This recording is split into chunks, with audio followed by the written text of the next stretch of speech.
खंडाणं नमो सिद्धाणं नमो आर्याणं नमो वज्रायाणं नमो सर्वसाधु एषु पञ्च नमो करो सर्वपापप्रणाशनं मंगलानं च सर्वेषु परमं वै मंगलम्। जय जगजीव जोनि वेयानो जगगुरु जगानंद जगन्नाथो जगबंधु जय जगप्रिया महोदय। जय सुयान भगवो तीर्थयाणम् अपक्षिमो जय जय गुरुलोकानां जय महत्वा महादेव। सच्चिदानंद संपूर्णं विश्वज्ञं विश्वपावनं शंखेश्वर पुरोतमं पार्श्वनाथं नमाम्यहम्। सर्वारिष्टप्रणाशाय सर्वारिष्टार्थदायिने सर्वलब्धिनिधानाय गौतमस्वामिने नमः। सुधर्मास्वामिने अज्ञानतिमिरान्धानां ज्ञानाञ्जनशलाकया नेत्रमुन्मीलितं येन तस्मै श्रीगुरवे।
जिस तरह से जीव निरोध में से बाहर निकल करके अपने अन्य अन्य जन्म मरण करते करते एक भव से दूसरे भव, दूसरे भव से तीसरे भव, ऐसे जो भव चल रहा है, तो अभी आपने ये देखा कि निरोध का बोला, तो निरोध यह संसार के सबसे प्रथम अवस्था है। जीव जो है सबसे पहले कहाँ है, जीव की पहली कक्षा कहाँ है? अब ये निरोध की कक्षा है। निरोध क्या है? अनंत जीवों की खदान। गुजराती में खान शब्द वापरिए। अब ये अनंत जीव निरोध की राशि है। कल हम भी यहाँ पर थे, कल महावीर स्वामी इसमें थे, कल आदेश्वर भगवान इसमें थे। सभी जीव हम निगोद में ही थे। बहुत बड़ी बात ये ध्यान में रखनी है कि निगोद में जीव कहाँ से आया, ये प्रश्न नहीं होना चाहिए। निगोद मूलभूत जीवों की खाद। सोना कहाँ से आया है? खदान। अब वाले आप बोलेंगे खदान में कहाँ से आया? पत्थर कहाँ से आया है? पत्थर भी पृथ्वी का एक खदान नहीं। निगोद ये जीवों की खदान है और सबसे पहले प्रथम पर्याय ही जीव की निगोद। नंबर 2, निगोद के अंदर जब से जीव है तब से कर्म सहित ही है। कर्म रहित जीव पहले होता ही नहीं है, कर्म रहित था ही नहीं। से पहले से ही कर्म थे। अब निगोद में से बाहर निकल करके, अब क्यों बाहर निकला, कैसे बाहर निकला, तो ये भी इसके साथ निश्चित रूप से जुड़ा हुआ है कि जब एक जीव आते आते मोक्ष में जाएगा तब यहाँ से एक जीव बाहर निकलेगा। अब ज्यादा मोक्ष में जाएंगे तो ज्यादा बाहर निकलेंगे, जितने जाएंगे उतने निकलेंगे। आप देख रहे भागवत 113 की फेरी के दिन 8.5 करोड़ आत्मा मोक्ष में गए, निगोद में से 8.5 करोड़ बाहर निकले। अब आने वाली है आसो सुदे पूनम। आसो की पूनम को 20 करोड़ की संख्या में मोक्ष में गए, 20 करोड़ बाहर निकलेंगे। कार्तिकी पूनम 10 करोड़ की संख्या में मोक्ष में गए, 10 करोड़ बाहर निकलेंगे। अभी सुबह 7 बजे महाविद्य में से एक आत्मा मोक्ष में गए, एक आत्मा बाहर निकलेगी। अब ये तो निश्चित हो ही गया है। अब कौन निकलेगी? अनंत में से 20 करोड़ कौन सी बड़ी बात, अनंत में से 10 करोड़ कहाँ बड़ी बात, अनंत करोड़ में से मिनिमम एक भी निकलेगा। कौन निकलेगा? जिसकी भवितव्यता परिपक्व हो जाएगी वो निकलेगा। अब ये कर्म पर नहीं है। The total system is depend on destiny. नियति जो है, भवितव्यता जो है, अब उस भवितव्यता में किसकी योग्यता परिपक्व होगी। अब देखिए मूंग आपने सब डाले हैं साथ में, कुछ मूंग चढ़ते हैं, कुछ मूंग चढ़ते ही नहीं है। जो नहीं चढ़ते हैं अब वो वैसे ही रहने वाले हैं। निगोद के अंदर, इन अनंत जीवों के अंदर कुछ की भवितव्यता इतनी अच्छी परिपक्व हो जाती है, वो बाहर निकल जाते हैं। अब कोई कर तो नहीं रहा है, कोई भगवान के हाथ में तो लगाम नहीं है भाई किसको बाहर निकालना है, किसको अंदर से बाहर निकालना है, कोई भगवान के हाथ में। अब ये निकलने के बाद अब जब निगोद के अंदर ही है तब भी मोदी संख्या के अंदर है साधारण वनस्पति काय। अब ये जो है साधारण वनस्पति काय में कौन सी है? सूक्ष्म साधारण वनस्पति काय। आलू प्याज के बीज पहनने की अवस्था जो सूक्ष्म रूप में होती है, आपको बारिश में दीवार के ऊपर लीफ जो लगी हुई है वो भी बादल है, बाद की पर्याय। पहली पर्याय तो चौरासियों के अंदर सर्व, यहाँ पर भी है। आप ऐसे किया एक गोले के अंदर जितने अनंत जीव आए ये भी निगोद गए, but they are not visible. अब वो हमको आंखों से दिखाई देने वाले नहीं, दिखने तो नहीं है सब, वो तो बात हो गई, समझे कि नहीं। लेकिन आप कभी ऐसी पकड़ मत बनाइए, कदाग्रह या दुराग्रह मत पकड़िए। नहीं दिखता है मतलब है ही नहीं, हमको नहीं दिखाई दे रहा है, there is no existence of that. हमको नहीं दिखाई दे रहा है इसका मतलब अस्तित्व ही नहीं है, ये मिथ्या है। आप ये बोलिए भाई है लेकिन नहीं दिखाई दे रहा है, उसकी सूक्ष्मता का। तो महावीर ने ये शब्द लगाया है सूक्ष्म साधारण वनस्पति काय। अब बारिश के अंदर दीवार पर लेट गाय जमी तो वो तो विजिबल है, वो दिखाई दे रही है। तो महावीर ने तो ये कहा कि आप दीवार पर जस्ट एक सुई टच करिए, सुई टच करके उसके अंदर टिप ऑफ द नीडल, सुई के अग्र भाग पर भी जितना आ रहा है उसको भी आप देखो, वो भी अनंत जीवों का पेट। अब आप तो उसको माइक्रोस्कोप में रख करके देखोगे तो ये 200 गुना बड़ा दिखाई देगा। माइक्रोस्कोप की लिमिट ये है। उसको 200 गुना बढ़ा करके दिखाए। अब 200 गुना बढ़ा करोगे तो उसके अंदर जितनी कक्षाएं सब दिखाई देगी। फिर महावीर क्या करें, जीव अरूपी है, जीव अदृश्य है। मान लो माइक्रोस्कोप में जो भी दिखाई दे तो सबका शरीर है। नियम क्या है, बिना शरीर के संसार में कोई जीव रहता ही नहीं है। बिना इंद्रियों का कोई शरीर होता ही नहीं है। अब ये परमानेंट फिक्स नियम है, केवली के नियम है। तो मतलब जीव जो भी संसार में रहेगा तो वो तो देहधारी है, शरीर बना हुआ है। हम शरीर दो प्रकार के हैं, सूक्ष्म भी है, बादल भी है। सूक्ष्म जो हमको आंखों से दिखाई नहीं देगा लेकिन है तो सही, शरीर तो है। बादल जो है वो हमको आंखों से दिखाई जरूर दे। तो जैसे ही इसकी पर्याय आगे बढ़ गई वैसे ही वो बादल में आ जाएगा। अब इधर क्या देख रहे हैं आप, ये सूक्ष्म जीव, लेकिन इधर इनको जन्म मरण तो है। जब शरीर बनाएंगे तो जन्म, शरीर छोड़ेंगे तो मरण। यही नियम हमको भी लागू हो रहा है, इनको भी लागू हो रहा है, सबके लिए एक नियम है।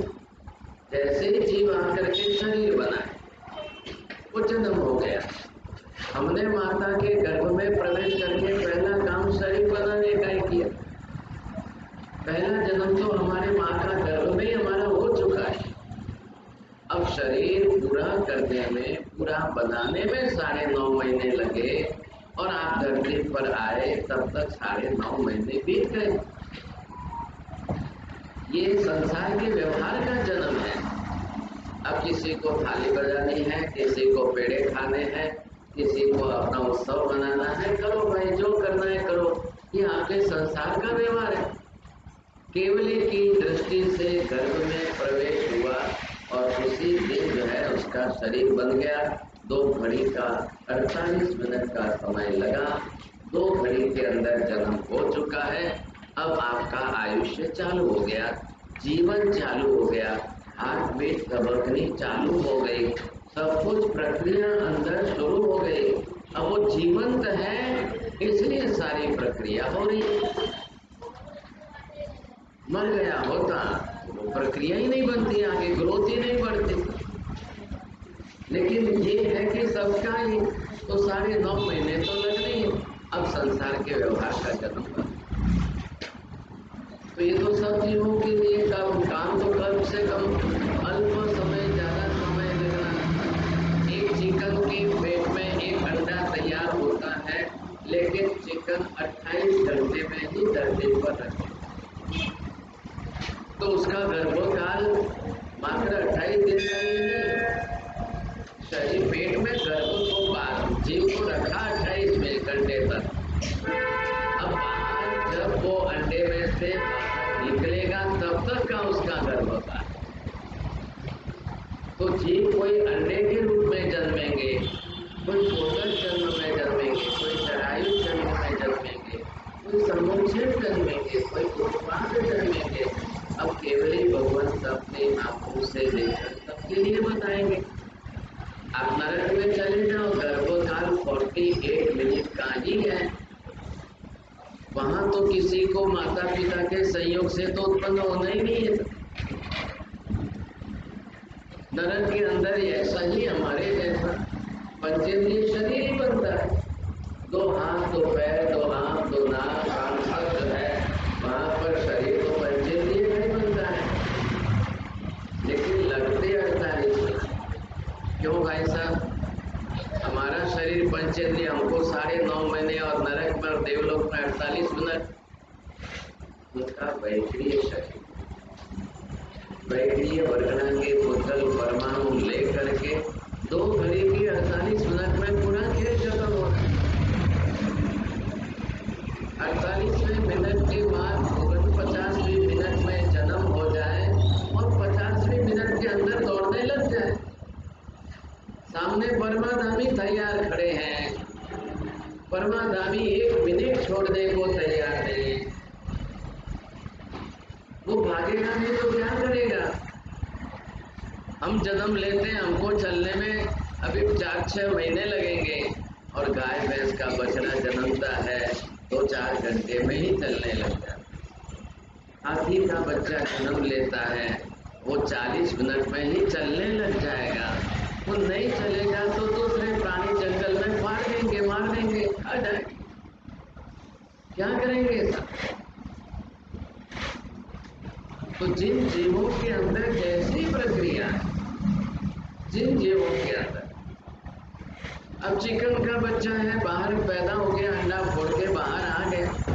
मोर का बच्चा अंडा फोड़ के बाहर आ गया तो क्या करेगा? सीधा ही खाने के लिए जाना है उसको। तो पहले ही काम उसको आहार की प्रवृत्ति के लिए,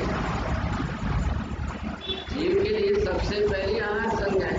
हमने जन्म लिया तो हमने जन्म लेकर के पहले सीधे माँ का दूध पीना शुरू किया। दूसरा किया क्या भाई? उसके बिना तो अवतारिक शरीर है, आहार के पुद्गल परमाणु से ही बना है, उसके बिना तो शरीर चलेगा ही। यहाँ पर क्या है? अब निगोद के जीवों को जन्म लेना, ये जन्म लेंगे जिस प्रकार का जैसा जन्म लेंगे, अब उनको बाहर निकल, अब अपने अपने कर्म है आपके साथ। निगोद में भी कर्म है, कर्म थे तो शरीर बना है, कर्म थे तो कर्म बने कैसे? राग द्वेष किए तो कर्म बने। अब राग द्वेष नहीं करते, कर्म नहीं बनते। अब राग द्वेष तो निगोद के जीव को भी करना है, इसको भी सुख दुख है। आपको ठंडी गर्मी अनुकूल प्रतिकूल लग रही है, इनको भी ठंडी गर्मी अनुकूल प्रतिकूल लग रही है। अब सब कुछ है। अब यहाँ से ये चलेगा तो इसको चलते चलते लास्ट में आपको मनुष्य बनना है। तो ये मनुष्य, ये जो है लास्ट लाइफ है, अंतिम जन्म मनुष्य। पहला जन्म यहाँ पर नहीं होता, पहला जन्म जीव को निगोद में करना है और अंतिम जन्म मनुष्य में। आपने मनुष्य के जन्म को अंतिम कक्षा का नहीं बनाया तो फिर वापस आपको यहाँ से फिर वापस चलना पड़ेगा और फिर आना पड़ेगा, फिर वापस बनना तो मनुष्य ही पड़ेगा।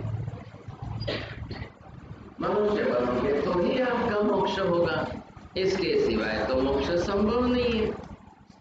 लेकिन इधर देखिए, एक राउंड पूरा करने में जीव को अनंत भव करने पड़ते हैं, तब एक राउंड पूरा होता है। हम अंग्रेजी शब्द का प्रयोग करके राउंड शब्द बोलते हैं, केवली की भाषा में अनंत पुद्गल परावर्त का एक आवर्त होता है। बोलेंगे एक राउंड आपको लग रहा है पूरा चक्कर किसका है? 4 गतियों में 84 लाख 8 योनियों में जाकर के अनंत भव बिताइए, तब एक राउंड पूरा। अब इतने जन्म बिताए जीव, इतने भव बिताए, अब आप सोच लो एक राउंड के अनंत भव हुए, ऐसे राउंड कितने हुए? इस प्रश्न का उत्तर देते हुए सिमंदर स्वामी कह रहे हैं, जीवे अनंत अनंत पुद्गल परावर्तनों काल जैसे आ संसाરના जन्म मरणમાં बितावी दी। ऐसे अनंत पुद्गल परावर्तन अब हमने बिता दिए। अब बिताते हुए आप अंत में पहुंच गए मनुष्य जन्म। मतलब मनुष्य बनना मतलब अन्य अनंत जीवों से भी ज्यादा पुण्य आपका बढ़ेगा, तब आप मुश्किल से मनुष्य बने। मनुष्य जन्म की कीमत समझ लीजिए, इसकी वैल्यू कितनी बड़ी है। संसार के अनंत जन्मों की संख्या में तुलना में सबसे कम से कम संख्या मनुष्य। चींटी मकोड़े तो आप गिन ही नहीं सकते हो, की मच्छर तो आप गिन ही नहीं सकते हो। मनुष्य ह्यूमन बींग्स आर काउंटेबल। मात्र आज की दुनिया की बात नहीं है, टोटल 2.5 द्वीप में भी मनुष्य की संख्या इट इज काउंटेबल। तो महावीर स्वामी ने लास्ट फिगर मनुष्य का मैक्सिमम भी हो तो कितना हो सकता है, ये फिगर बनाया है यहाँ पर। अब आप इसको लॉगरिथम थ्योरी से निकालेंगे, मैथमेटिकल कैलकुलेशन करेंगे, आपको क्या आ जाएगा 2⁻96। 2 का 96 बार स्क्वायर करते जाओ करते जाओ करते जाओ, that will be the maximum last figure of the human being, total human being। महाविद्य के आ गए, ऐरावत के आ गए, 2.5 द्वीप के आ गए, अब उसके बाहर तो मनुष्य ही नहीं है। इसके बाहर तो कोई मनुष्य ही नहीं है। मतलब मनुष्य का जन्म इतनी उच्च कक्षा का है, लेकिन सवाल किस बात का है, मनुष्य में आने का गति का पुण्य आपका पूरा हो, जाति का पुण्य पंचेंद्रिय ये आपको पूरा हो गया, 5 इंद्रियां सर्वांग संपूर्ण शुद्ध मिल गई, मनुष्य भव का पुण्य आपका पूरा। अब आपको आपका प्लस पॉइंट क्या है वो आप देखिए, और कौन सा पुण्य है और कौन सा पुण्य है। लास्ट पुण्य आया देव गुरु धर्म की प्राप्ति, भगवान मिल गए, गुरु मिल गए, धर्म मिल गया, ये सारा संयोग जो है सानुकूलता का, देव गुरु धर्म के अनुकूल सारे संयोग मिल गए, ये सबसे बड़ा पुण्य लास्ट। गाड़ी बंगला मकान जो है ये पुण्य लास्ट नहीं है, ये तो दूसरों को भी मिल रहा है। मनुष्य का जन्म, मनुष्य शरीर तो अफ्रीका में 80 लोगों को मिल रहा है, कतलखाने के कसाई को मिल रहा है, एक वेश्या भी मनुष्य ही कहलाएगी। जन्म मिल गया है, आगे क्या। पुण्य तो प्रमाण में है ही कितना, पुण्य की प्रकृतियां 42 है और पाप की प्रकृतियां 82। पुण्य की 42 मतलब 42 और ये पाप कर्म की 82 82। अब आप सोच लो, समझे कि नहीं। पुण्य तो ठीक है, पुण्य ने क्या किया, सबको साधन सामग्री अच्छी दे दी, कपड़ा अच्छा दे दिया, मकान अच्छा दे दिया। महिलाओं को क्या चाहिए, 2 ही चीज चाहिए, कपड़ा और दागिना। अब दोनों आपको अच्छे मैक्सिमम मिल गए, पूरे दिन में आप 10 साड़ी बदलते रहो, बार बार ड्रेस बदलते रहो, सुबह 7 बजे 8 बजे 10 बजे 12 रोज आपको पुण्य है, आप भोगते रहो, बस पुण्य में ही राजी होते रहो। अब महावीर ना कह,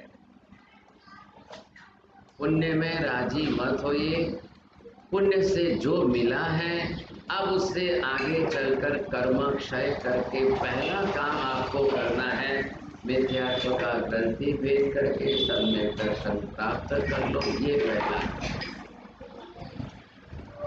क्योंकि इतने जितने अनंत भव जो बढ़ रहे हैं वो यहाँ पर इन 2 कर्मों के साथ है, एक मिथ्यात्व का है और एक अनंतानुबंधी कसाय का है। अब ये कर्म की जो गांठ बन गई, अब ये आपको सब जन्मों में साथ में लेके चल। कल जो हमने बात की थी कि मिथ्यात्व भववर्धक है, मिथ्यात्व संसार बढ़ाने वाला है, मिथ्यात्व आपके जन्म बढ़ाना जाएगा।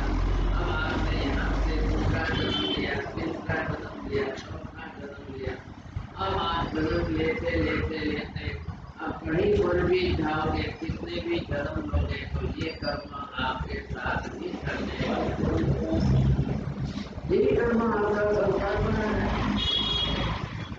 अब आप यहाँ पर आए, ये क्या था, यहाँ से आपने अनंत का चक्र पूरा किया, यहाँ से आप पूरे करते करते आगे आए, लास्ट में आते आते जब आप मनुष्य में आ गए हो, अब आप गिरोगे तो वापस कहाँ जाओगे? अब गिरोगे तो वापस कहाँ? एक एक एरो होता है, एक राउंड पूरा करके अनंत भव होता है, तब आपने दूसरे आवर्त में प्रवेश किया। तो पहला आवर्त फर्स्ट राउंड अभी निगोर में से बाहर निकला है, तो ये फर्स्ट राउंड अभी कौन सा करेगा? बादर निगोर का। आलू, प्याज, लहसुन, गाजर, मूला, शकरकंद, सूरन जो है, अब इनमें आते आते आते अब जाएगा पर प्रत्येक वनस्पति काय में प्रवेश किया। अब वो चाहे आम के अंदर, टमाटर के अंदर, जामुन के अंदर, केले के अंदर आप जाए अब प्रत्येक वनस्पति काय में। अब आगे चलकर पानी में जाएगा। पानी के भाव कैसे करेगा? कभी नदी में, कभी तालाब में, कभी कुएं में, कभी झरने में, कभी। तो ये पानी के भाव से कितने भाव करता जाएगा? अब कोई कम करेगा, कोई यहाँ से यहाँ तक ही करेगा, इतने ही भाव पानी के बीच जाएंगे। कोई यहाँ से ज्यादा करेगा तो यहाँ तक चलेगा। अब कोई अपने अपने तरफ से कौन कितने भाव कहाँ करेगा? कोई कर्म तो चल ही रहे सब, कर्मों के कारण ही हम सब इसी तरह से आगे बढ़े। लेकिन अपने अपने कर्मों के हिसाब से कम जाता है। महावीर क्या कह रहे हैं? पानी का जीव भी रोज कर्म बांध रहा है, अग्नि काय का जीव रोज कर्म बांध रहा है, रागद्वेष है, क्लेश कसाय है, शरीर है, इंद्रिय है, पानी है पण इंद्रिय है, शरीर है, रोज है। आपने पानी को सीधा ही गर्म करने रखा, क्या होगा? मर जाएंगे। दुख कितना होगा उनको? तो दुख कहेंगे भाई द्वेष बुद्धि तो आएगी आएगी, सब होगा, क्या करेंगे? अब ये जीवों के लिए, उनके लिए क्या होगा? आप आपका विचार कर रहे हो कि पानी पीना वगैरह थोड़ी आ, आप आपका विचार कर रहे हो। अब देवगति के देवताओं को तो सागरों तक जीवन है, तो पानी पीना ही नहीं है। तो वहां नदी तालाब हुआ कुछ होता ही नहीं है। देव लोग नरक में नारकी जीवों के लिए पानी पीने की जरूरी नहीं। उनका तो शरीर ही वैग्री है, औदारिक शरीर ही नहीं है, तो उनको जरूर नहीं है। किसको चाहिए? मनुष्य और तिर्यंच गति के दो जीवों को चाहिए। आपकी जरूरियत मत सोचो, जीवों का स्वरूप समझो। जीव अब काय है, उसको पानी चाहिए। जो पानी का जीव है उसके अंदर जीव रहते हैं। एक बूंद में असंख्य जीव। पानी की एक बूंदा, छोटा सा एक ड्रॉप आपने ये पानी का बनाया, अब इसके अंदर असंख्य, इधर कितने थे? अनंत थे, लेकिन पानी के एक बूंद में असंख्य। जीवन ही वैसा है, क्या करेंगे आप? अब जिस प्रकार का क्यों पढ़ रहे हैं हम, जीव विचार क्यों समझना है, जीव विचार पढ़ना क्यों जरूरी है? भाई इन जीवों को तो समझो, कितने जीव हैं उनको तो जानो। जितने जीव हैं उनमें से किसकी हिंसा विराधना हो सकती है, पहले ये तो देखो। कितनी हिंसा हो सकती है? आपको क्या फर्क पड़ रहा है? 4 बाल्टी की जगह आधी बाल्टी से आपका काम होता है, तो क्यों 4 बाल्टी बेचकर? ये समझ में आएगा तब है। आपको लग रहा है गर्म पानी कर रहे हैं तो दुख लग रहा है, अब गर्म पानी कर रहे हैं तो 50 लाख जीव आपकी हिंसा हो रही है। तो एक बार सुबह 6 बजे गर्म किया, दोपहर को 3 बजे तक 9 घंटे तक उस पानी में जीवोत्पत्ति नहीं हो। तो 6 बजे गर्म करने वाले को एक बार में 50 लाख जीवों की हिंसा जरूर हुई, लेकिन 9 घंटे तक पानी पीने को मिल गया, अचिंत पानी रहा, अब किसी जीव की हिंसा नहीं।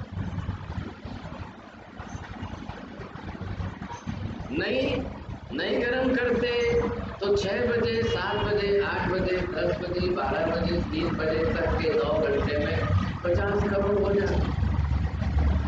आपने 6 बजे गर्म किया, 50 लाख जीव की हिंसा हो।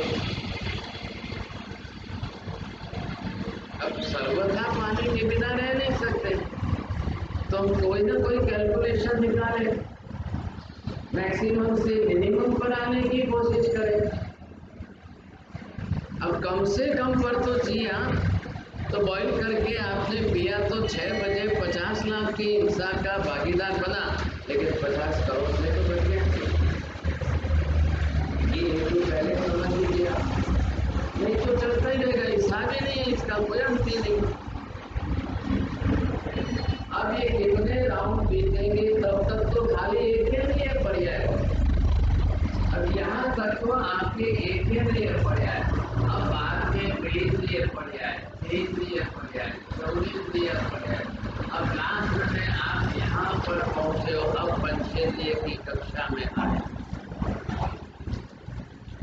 अब हम जिसकी बात कर रहे हैं, इक्काई राठौर के भाव में जिस प्रकार के पाप किए उसको भुगतता हुआ जीव जा रहा है, क्रम क्रम से, बारी बारी से, फिर तिर्यंच, फिर नरक, फिर तिर्यंच, फिर नरक, फिर तिर्यंच, फिर नरक, सिंह बन करके चौथी नरक में गया।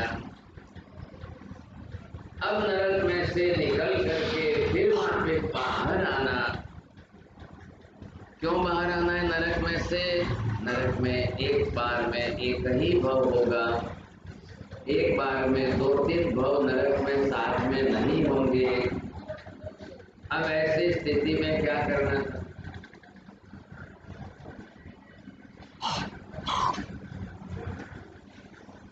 ऐसी स्थिति में चौथी नरक का आयुष्य 10 सालों का पूरा हुआ, बाहर निकलो। कहाँ जाओगे? तिर्यंच गति में जाओ। फिर तिर्यंच में जाकर के क्या करोगे साहब? कौन सा कैसा भव तिर्यंच में मिलेगा? पंचेंद्रिय जीवों की हिंसा करने वाला भव मिलेगा, या आप अहिंसक जन्म जी सकते हो।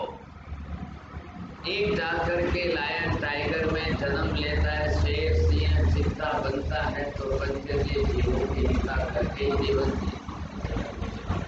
दूसरा कोई जाता है तो गाय भैंस पशु पक्षी बनकर जीवन जीता है, एक भी जीव की हिंसा करने की जरूरत नहीं है, घास खा करके जीवन जी रही है गाय। एक हाथी है, इतना बड़ा 9000 किलो का शरीर, हाथी का वजन 9000 किलो, इतना बड़ा जीव है, शरीरधारी है, लेकिन पूरी जिंदगी घास पान खा करके जीवन। जिराफ इतना बड़ा, वो पूरी जिंदगी जो है घास खाकर जीवन जिए। हॉर्स घोड़ा जो है इतनी एनर्जी वाला, ताकत वाला है, पूरी जिंदगी घास खाकर जीवन जिएगा। लेकिन एक मछली तो दूसरी मछली को मार के ही खाएगी, वो तो हिंसा ही करेगी। एक सांप है तो वो रोज के मेंढक खाएगा। अब मनुष्य है तो मनुष्य भी फल फूल खा करके जी सकता है। वेजिटेबल्स, वनस्पतियों में प्रत्येक वनस्पति खा करके जीवन जी सकते हैं। प्रत्येक वनस्पति की हिंसा मनुष्य शरीर के लिए अनिवार्य है, लेकिन मनुष्य को मांसाहार करना जरूरी थोड़ी है। रोज अंडे खाएंगे तो रोज के पंचेंद्रिय जीवों की हिंसा, रोज मछली खाएंगे रोज के पंचेंद्रिय जीवों की हिंसा। एक ब्रेड भी खाओ तो वो भी जो है सुअर की चर्बी से बन रहा है, तो उसके पीछे पंचेंद्रिय जीव की हिंसा। एक बिस्किट खाया तो उसमें 3 प्रकार के पंचेंद्रिय जीवों की हिंसा। एक चॉकलेट खाए तो भी पंचेंद्रिय जीव की हिंसा। दूध में बोर्नविटा डाला तो भी पंचेंद्रिय जीव के अंडे की हिंसा। अब क्या करेंगे आप? बनाने वाले इतने बड़े पैमाने पर बनाएंगे तो क्या करें? आप समझते हो ताकत आती है, ताकत आती है, शरीर पुद्गल का पिंड ताकत को क्या है?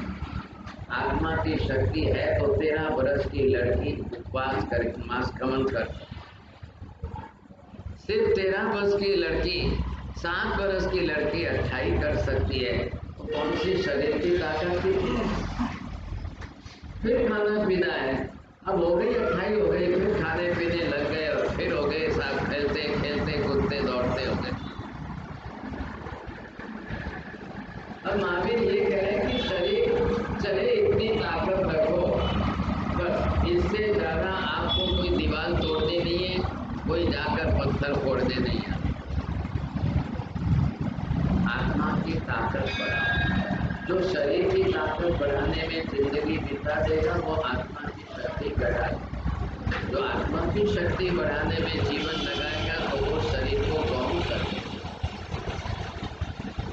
अब इधर क्या हो रहा है, चौथी नरक से निकल करके अब जीव वापिस वहां से नीचे गिरते हुए जा रहा है, और यहाँ से नीचे गिरते गिरते जो है ये जीव कहाँ तक नीचे गिरना है, पहले ये आपको आवश्यक समझना है।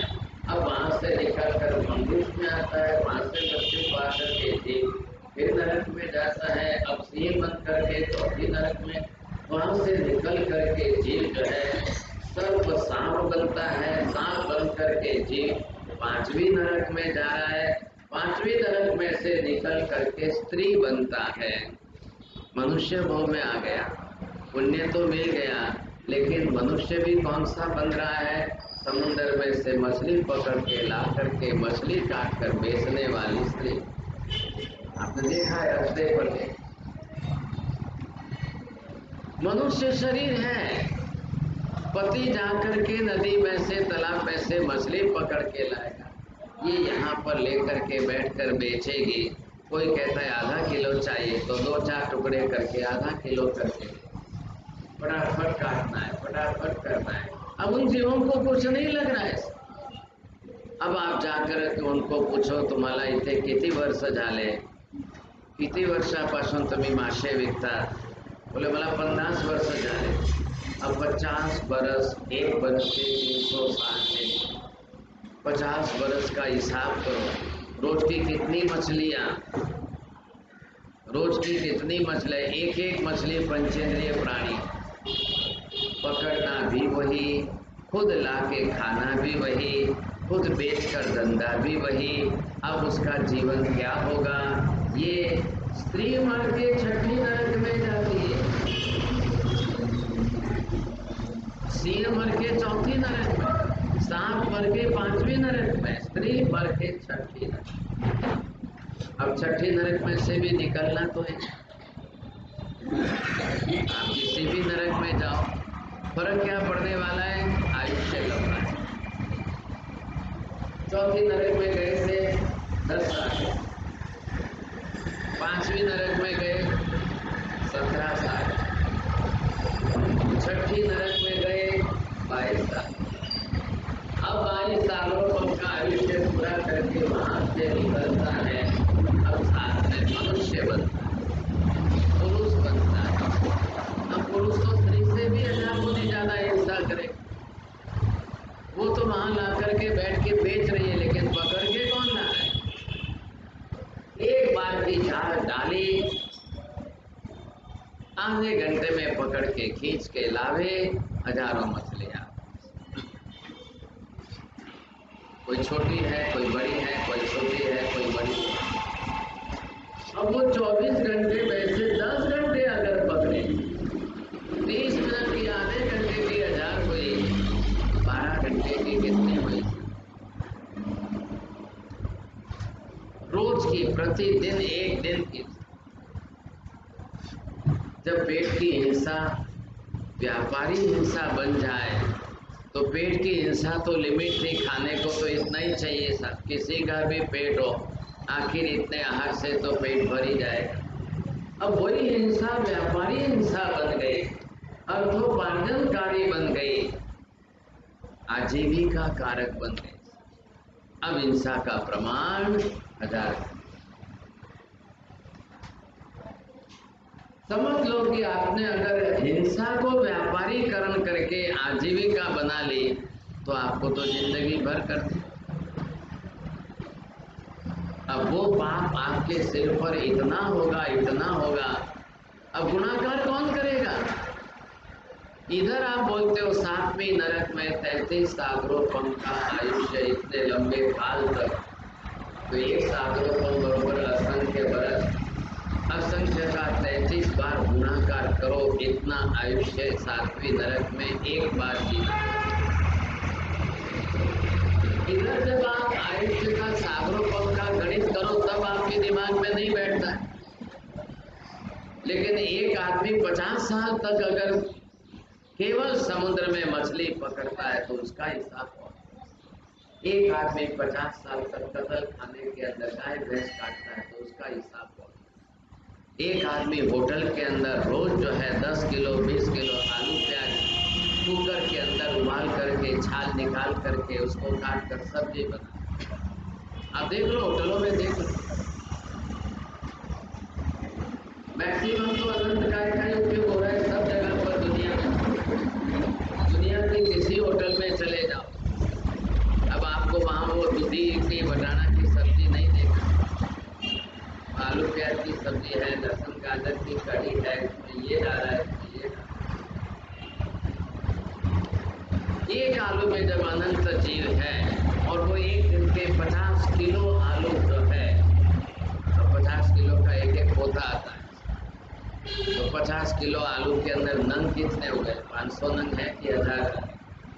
एक में अनंत जीव है तो 1000 बार अनंत से गुणाकार।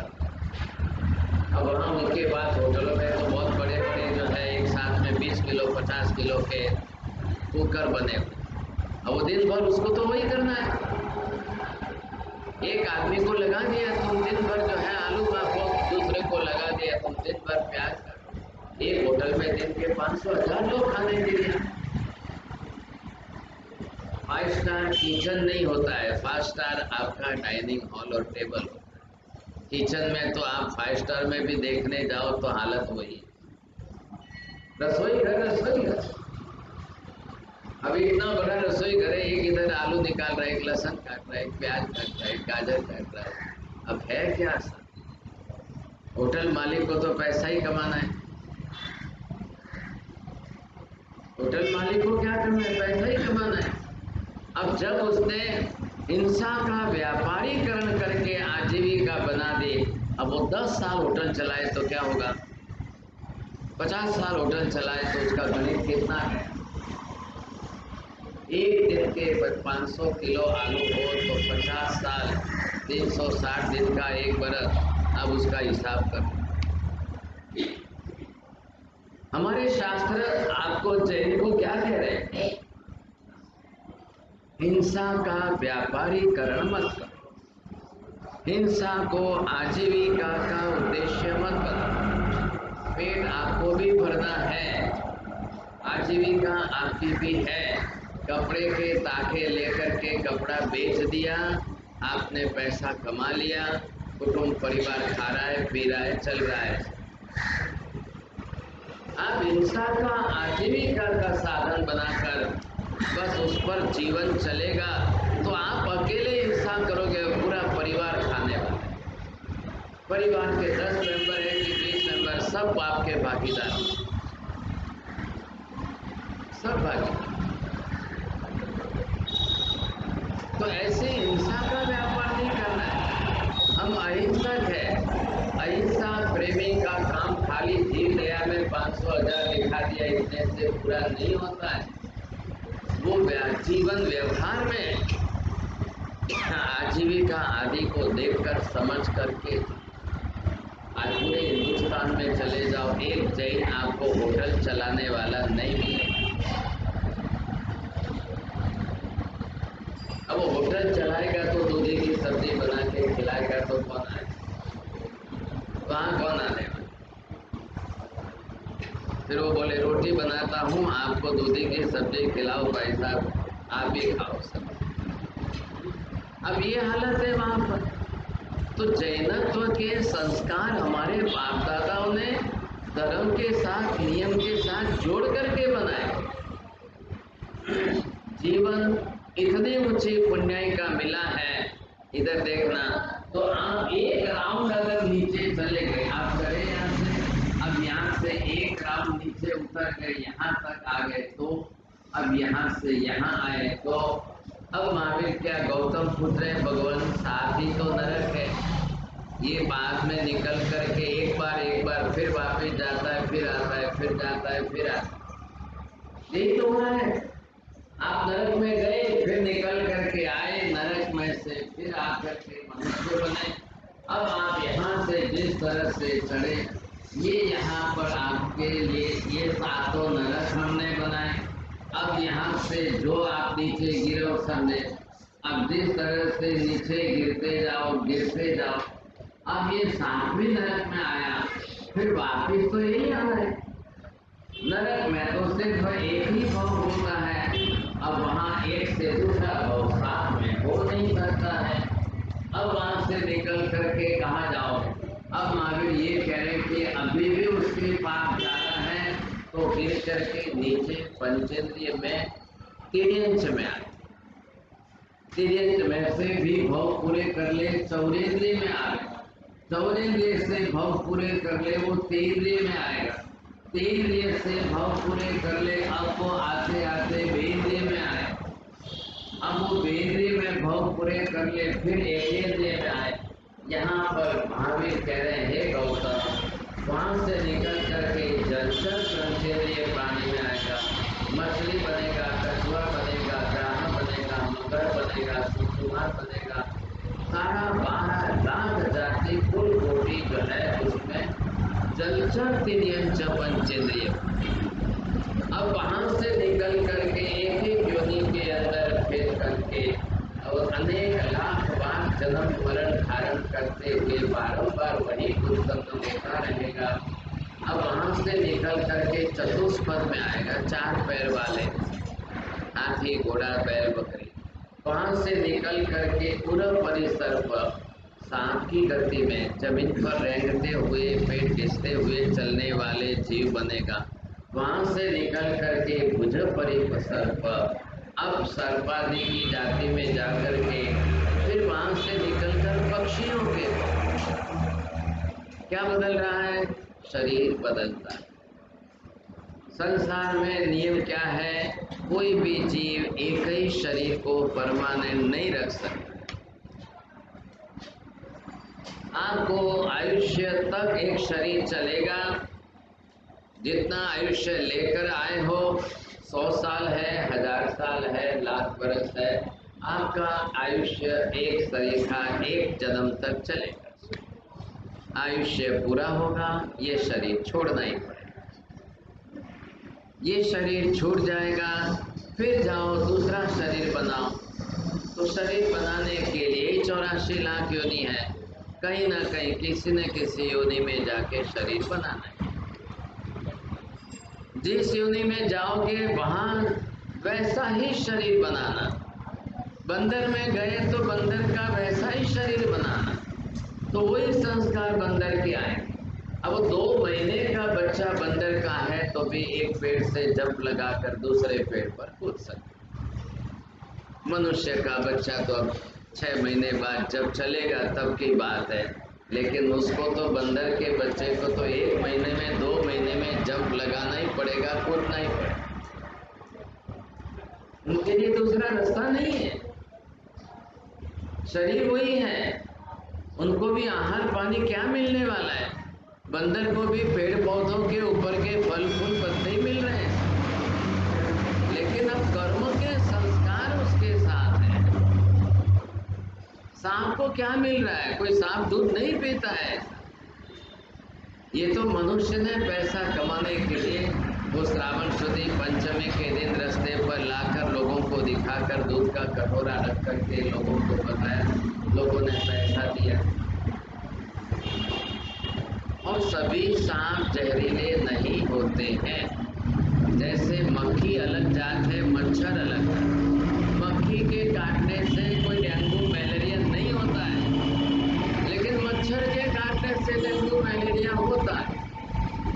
मच्छर की लार के अंदर इतने जीव होते हैं और वो आपके शरीर में आने पर आपको जो है डेंगू मलेरिया हो सकता है। तो मच्छर मांसाहारी जीव है, मक्खी शाकाहारी,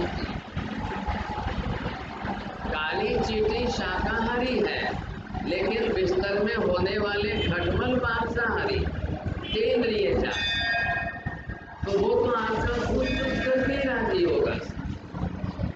लेकिन काली चींटी शक्कर लेके चली,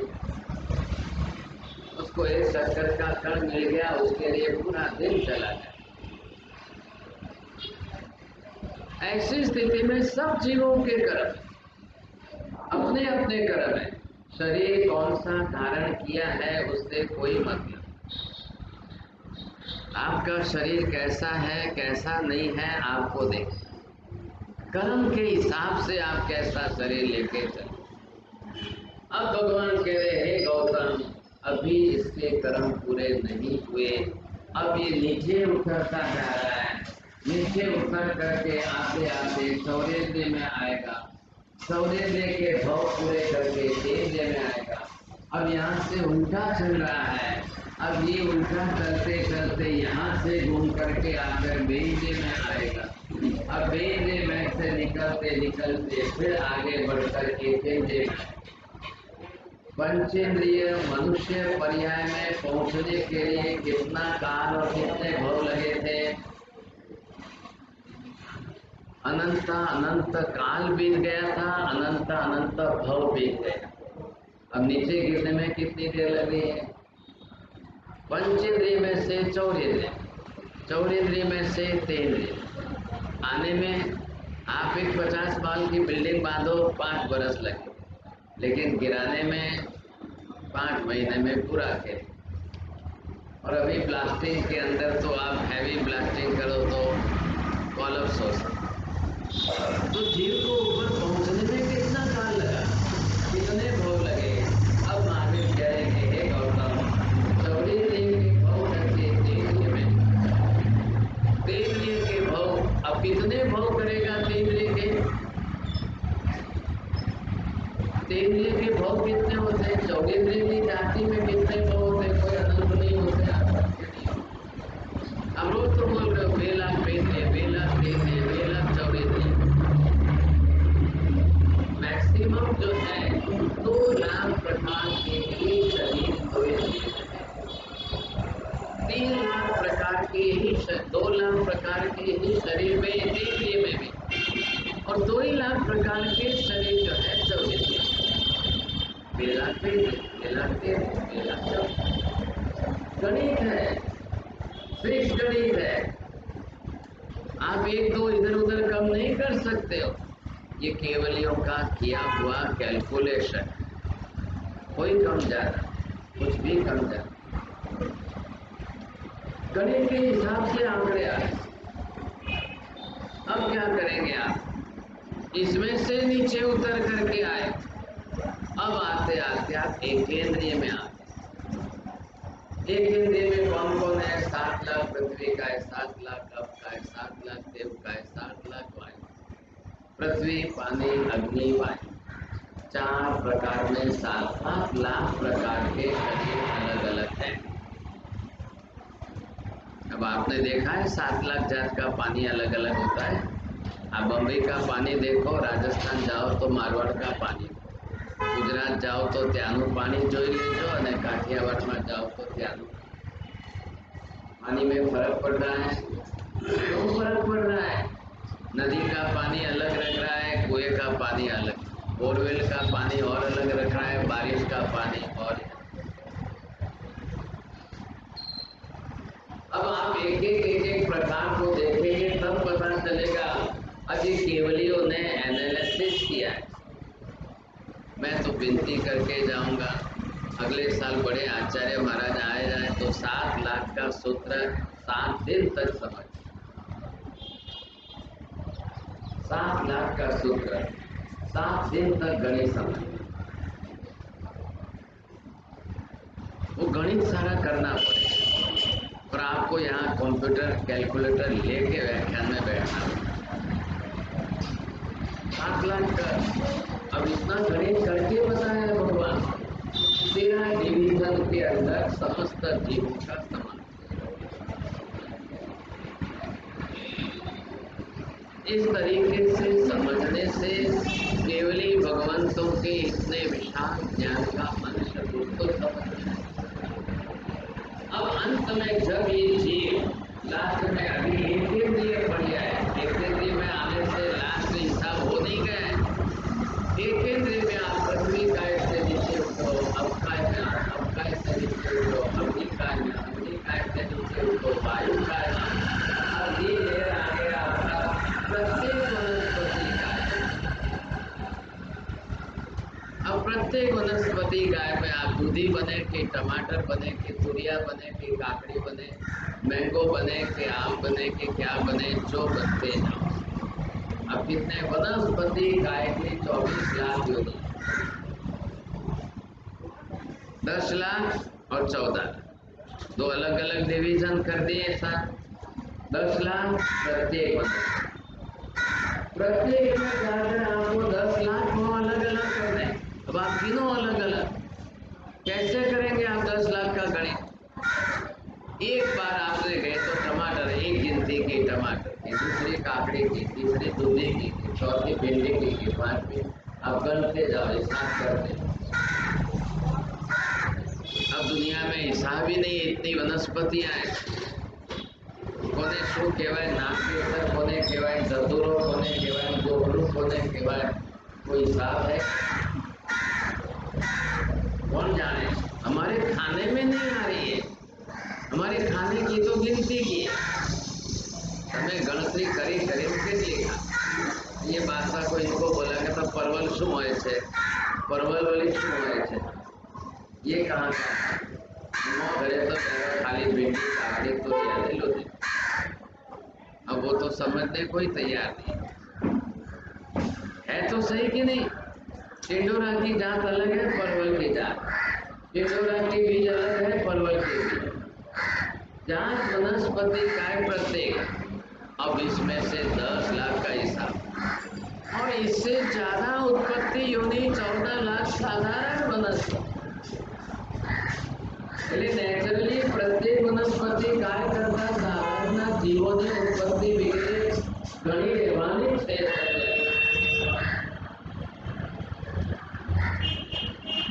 अब ऐसी स्थिति में आप करो तो क्या करो? सो कितने प्रकार, अब ये लाख में आ गया 14 लाख वनस्पति काय के साधारण वनस्पति। भगवान को गौतम स्वामी पूछ रहे कि साहेब आप ये नीचे ऊपर को अरे શું અહીંથી नीचे बड़ी बात हो निगोमा पर जैसे करो। अब यहाँ पर भगवान ने लिखा तो नहीं है। अब यहाँ पर पृथ्वी काय के बारे में 4 लाख उत्पन्न हो गया। अब वहां से निकल करके यहाँ ये चीज कहाँ रुका है? पृथ्वी काय पर रुक गया। एक इंद्रिय में आया ये पृथ्वी काय, लेकिन जा सकते हैं मनुष्य से गिरा हुआ जीव निगोद तक वापस जा। अब वापस निगोद में जाएगा तो कैसे निकलेगा? अभी तो इसी की बात चल रही है। कई राष्ट्रकूट की गौतम ने पूछा तो महावीर ने कहा कि भाई ये पृथ्वी काट तक यहाँ रुक गया, अब यहाँ रुक गया तो यहाँ किसके बाद? अब गौतम आगे प्रश्न करना चाहते हैं, भगवान શું આ જીવ મોક્ષગામી છે કે નહીં? સાહેબ એનું કોઈ કલ્યાણ થશે કે નહીં થાય? ये आत्मा कोई दाड़ो मोक्षे जई सकશે કે नहीं जई सके? प्रश्न तो सही है, गलत तो नहीं है। सब पूछने वाले गणधर गौतम है, उत्तर तो महावीर को देना है। महावीर स्वामी केवल ज्ञानी, जब यहाँ तक के भाव दिखाई दिए तो आगे नहीं दिखाई दे रहे, तो नहीं दिखाई देंगे। सब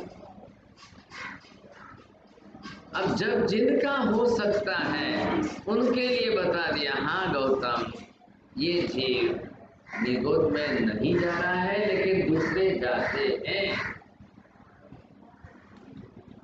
दूसरे जाते हैं, ऐसे गए हुए भी हैं। कोई ना नहीं है, समझे? आप ना नहीं। अब वो सोचो आगे जो निगोद में जाएगा वो क्या? निगोद मतलब क्या हुआ? फिर आप जाओगे इसमें बादल निगोद, सूक्ष्म निगोद।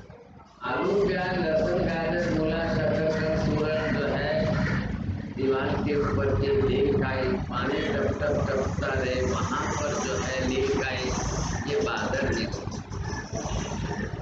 हर घर में आपको विवेक नल खीरू હોય ને પાણી ટપટપ ટપકતું રહે તો ત્યાં આગળ લીલું લીલું જામતું જશે वो अनंत का है।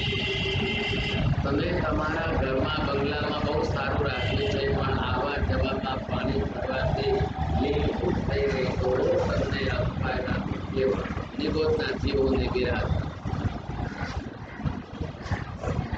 विवेक है। जब आप जानते हो एक सुई टच करो इतने देर में अनंत जीवों की हिंसा होती है। अब बारिश का वातावरण, कई दिनों तक बारिश, सनलाइट आती नहीं है तो वहां पर निगोद कितनी होती है? आपका पैर 6 इंच का 7 इंच का एक पैर रखो, जब सुई की निगोद नोक पर अनंत जीव आते हैं तो एक पैर रखो, उसमें कितने जीवों की हिंसा। ये सावक को जो धर्म बनाया है, धर्म तो उपयोग वाला धर्म है, धर्म प्रेरणा प्रदान बनाया। क्यों विराग ना करें? कितनी विराग ना करोगे? कितना पाप सिर पर लोगे साहब? ये हिसाब पहले करना अनिवार्य।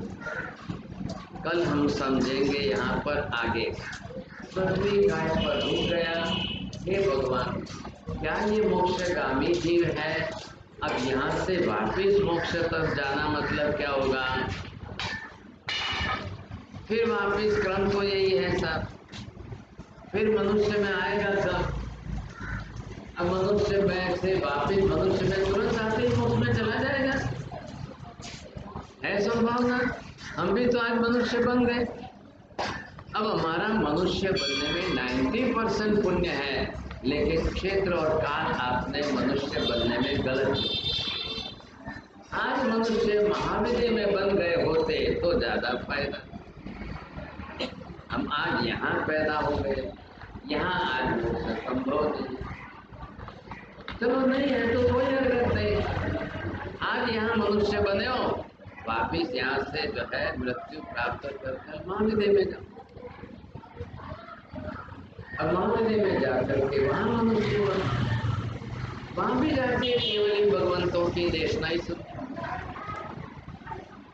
धर्म तो समझना ही पड़ेगा, धर्म करना ही पड़ेगा, व्रत पस्कार तो लेने ही पड़ेंगे, फिर दीक्षा तो लेनी ही पड़ेगी। मनुष्य का जन्म पुण्य से मिलेगा, दीक्षा पुण्य से नहीं मिलती है, दीक्षा पुरुषार्थ से मिलेगी। हमारी डिक्शनरी में पुरुषार्थ शब्द ही नहीं है, हम तो हर बात में पुण्य पुण्य पुण्य एक ही शब्द, ये गलती हो। मैं आपको एनालिसिस करके सब अलग अलग डिवीजन बता रहा हूँ। पुण्य से क्या मिलेगा, पुरुषार्थ से क्या, दोनों का विभाग करेंगे। कल फिर आप थोड़ा सा आगे समझिए, ये एक अध्याय यहाँ पर पूरा करें।